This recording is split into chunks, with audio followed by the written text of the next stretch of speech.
Hey guys, Button 25 here, watching the launch of the CAPSTONE mission All of healing disabled. Rocket Lab Electron. Ow, my breathing hurts.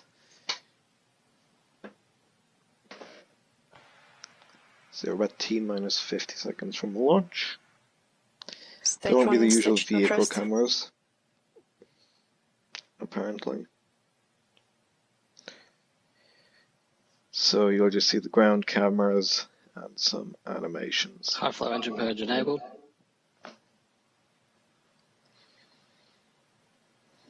And yes, this is going to the moon, T-minus 30. What a deluge activated.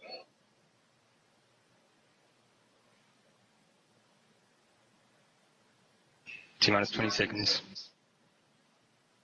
T-minus 15. It's 10, 9, 8, 7, 6, 5, 4, 3, 2, 1. Ignition. And lift off of the Electron carrying the CAPSTONE mission.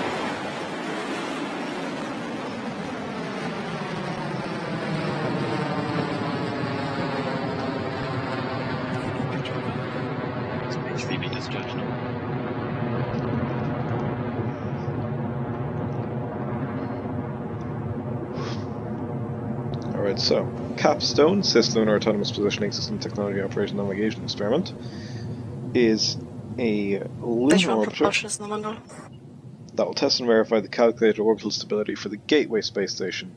It's a 12-unit CubeSat that will assess navigational system that will measure its position. Entering burnout detect mode.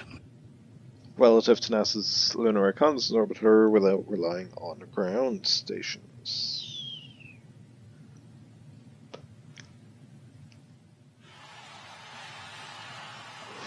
Crank your ship on one.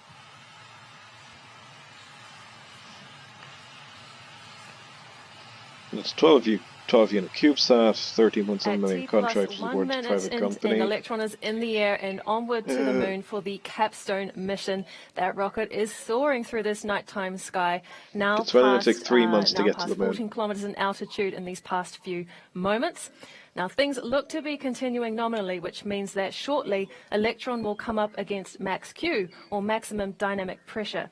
Now this is the moment when Electron will experience its most amount of mechanical stress as it travels through the atmosphere. And I can confirm from Mission Control that we have had max Q confirmed, so that was a successful pass through that milestone, and Electron is onward to low Earth orbit. So propulsion appears nominal on that first stage, and the Photon Lunar Upper Stage and CAPSTONE spacecraft remain healthy inside the rocket's fairing. We are coming up soon on 3 events in the launch timeline that will occur in very short succession. So soon, the 9 Rutherford engines powering Electron right now will diminish their power and then shut off completely. That command is signaled by the rocket's flight computer and then called across Mission Control comms as MECO, or main engine cutoff. Now once that action is complete, Electron will separate its first and second stages. The main booster will continue to slow and remain behind while the second stage carries on with the mission with the ignition of its single Rutherford engine. And we have had MECO confirmed, and will be coming up soon on the fairing separation for the mission. So just to confirm from Mission Control comms, we have had MECO and second stage separation, and it's carrying on now, as you can see in that animation. So soon we will be coming up to the fairing separation of this mission. That is the jettison of the fairing halves, or the rocket's nose cone that sits on top of the second stage. So now that Electron is well past the Kármán line, we don't need that fairing. It served its purpose to protect the payload and the Photon Upper Stage during the launch through Earth's atmosphere. So again, that fairing will separate shortly in preparation for the final stage separation between the second stage and Photon. There they go. So there we go, we heard it on comms. We have had fairing separation on that second stage, and so there's confirmation that mission is continuing as it should, with CAPSTONE and the Photon Lunar Upper Stage now exposed to space and no longer needing that protection through Earth's atmosphere. Now, it's very exciting to see this mission up and in the air, and if you have just joined us, we have had a great start to today's journey to the moon. We have successfully cleared the pad at Launch Complex 1 just a few moments ago, and we are now well on our way to space. Having completed that first successful pass through max Q, main engine cutoff, stage separation, and fairing jettison to reach this point now in the mission. Now, Electron's second stage remains attached to the Photon Lunar upper stage carrier CAPSTONE, providing it with that assist to the mission's parking orbit at 165 kilometers above Earth. The rocket's second stage is moving along nicely on its continued ascent, now traveling at a very fast speed of more than 9,000 kilometers an hour. Soon, the second stage on the Electron rocket, which is powered by our vacuum-optimized Rutherford engine, soon the batteries on that engine will need to be swapped out. Now, this is a unique aspect of our 3D printed engines because it's not many engines that are powered by batteries in the first place. In fact, the Rutherford became the first rocket engine in the world to reach space using an electric pump bead cycle when it was first launched all those years ago.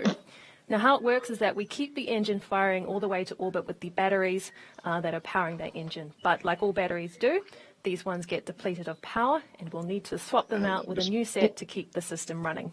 We call that a battery hot swap, and that moment is coming up shortly. We will hopefully hear that on mission control comms.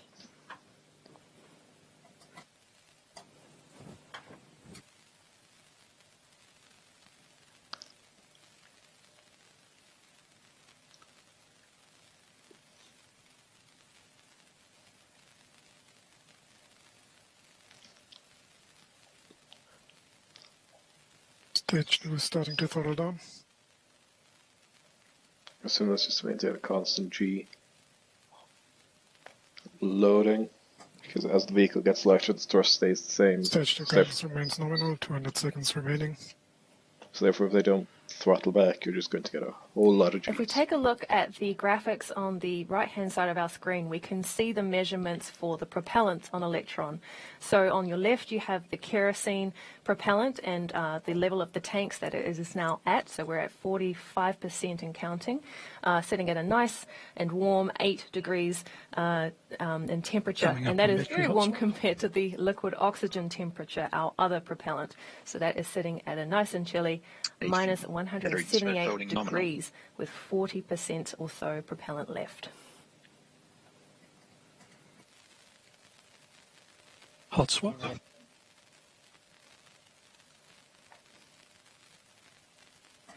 And there we have the call that battery hot swap on the second stage was successful. Now, next we should expect to hear one of our operators in mission control call out that Electron is orbital, indicating that the rocket is in the right place ahead of stage separation. So SECO, the acronym for second engine cutoff, and the subsequent stage separation follow relatively the same procedure as main engine cutoff, where the Rutherford engine on the second stage will shut off ahead of the final separation of the vehicle between the second stage and the Photon Lunar upper stage. There will be a bit of a gap between that final separation and the first hypercurie burn, as this stage separation places the Photon Lunar upper stage in an elliptical orbit of Earth first. Now, a reminder that 165 low Earth orbit is just the first orbital phase for this CAPSTONE mission, with Photon and CAPSTONE's orbit continuously raised higher and higher over the next few days with a series of engine burns on the upper stage. I'll go into more detail about Photon's phasing orbits and CAPSTONE's path to the moon shortly, once Electron has completed SECO and stage separation. Let's listen into mission control comms. Because yes, that should be happening soon.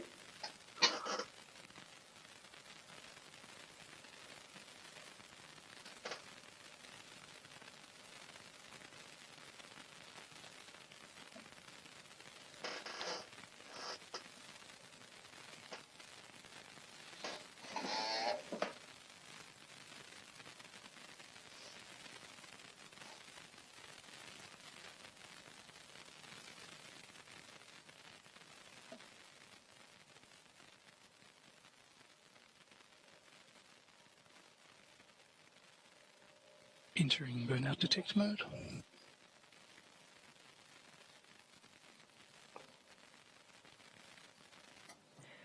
So a quick check on the speed and altitude of this mission. We are traveling at more than 23,000 kilometers an hour. And while on the right you can see the altitude is at 175 kilometers, what goes up must come down, and we will lower ourselves into that 165 kilometer parking orbit very soon.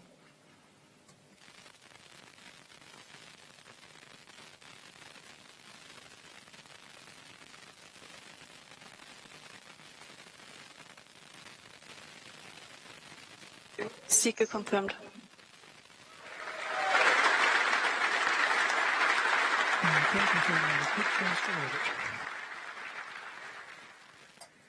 So with the Rutherford engine cooling down, that tells us that second engine cutoff was successful on Electron's second stage. And the Photon lunar upper stage has now departed into its low Earth orbit with the moon-bound CAPSTONE spacecraft on board. Now, as a reminder from here, Photon is in charge of the mission. With its relightable hypercurie engine, Photon will begin maneuvering into a parking orbit just above substantial atmospheric drag, but below the Van Allen radiation belts. It is the perfect, stable platform from which to prepare for lunar departure. Now, once Photon is in the correct orbital alignment, the hypercurie engine will ignite again, performing a burn to lift the highest point of Photon's orbit, the apogee. Now, as it gains altitude and also loses velocity, and so what goes up comes back down as Earth's gravity pulls it back towards the planet.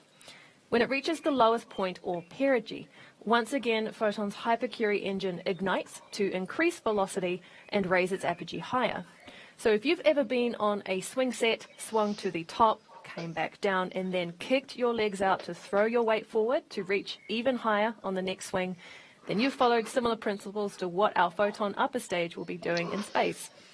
Now, as these phasing orbits get bigger, they take longer to complete. The first will only take around 90 minutes, while the last one will take around 15 hours. Then on the final phasing pass, Photon will ignite hypercurie for a precision translunar injection burn, accelerating the upper stage and CAPSTONE to a top speed of nearly 11 kilometers per second. Fast enough to break free of low Earth orbit on its way to the moon. The speed Photon is traveling at this point will shoot it well past the moon's orbit and to the edge of the Earth-Moon system on a transfer orbit. Lined up with the sun and using its gravitational pull to shape Photon's orbit to match speed with the moon, CAPSTONE will then be deployed and carry on the mission solo. And so with those first few hypercurie burns scheduled in the coming hours, I'm going to send it back to Daryl and the team at the Kennedy Space Center. Daryl, I know you weren't here in person, but how was that for you guys over at KSC? My heart is still pounding. I know our team is thrilled. Also, yes, that's in the background, but I am going to say about 25,000 I wish I could have been there to